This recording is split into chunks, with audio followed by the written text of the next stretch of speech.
Chapter 13. Sometimes people don't answer because they didn't hear you. Other times it's because they don't want to hear you. Though my legs are tired, I run faster up my driveway, trying to put every feeling into words for Jason's cards. Fierce, hard, my sneakers slap the tar. Swift, brisk, I take off across the lawn. Squishy, springy, but I round the far corner of the house, my feet slow to a walk. Dad is kneeling in our garden, his back to me. Watching him, I think of Christy at her dad's for the weekend and Melissa in California with hers.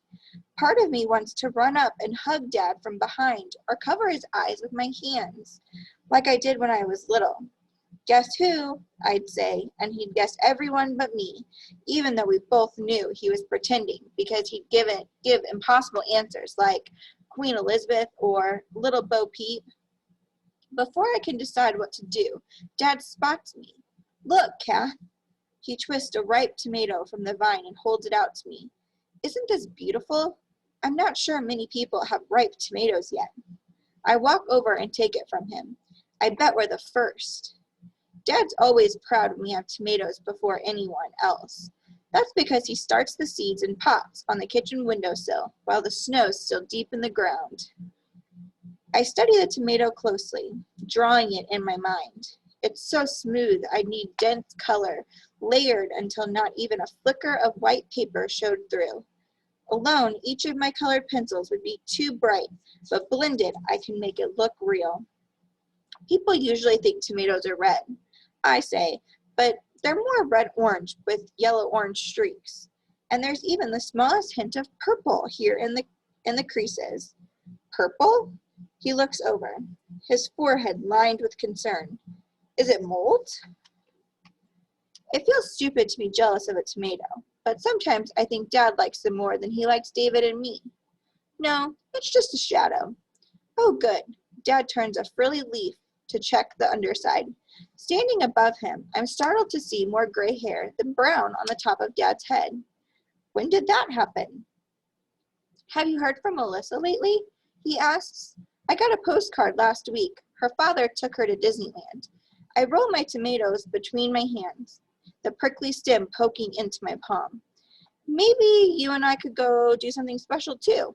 Just us? He sighs like it's the millionth thing I've asked him for today instead of the first. You know we can't afford something like that.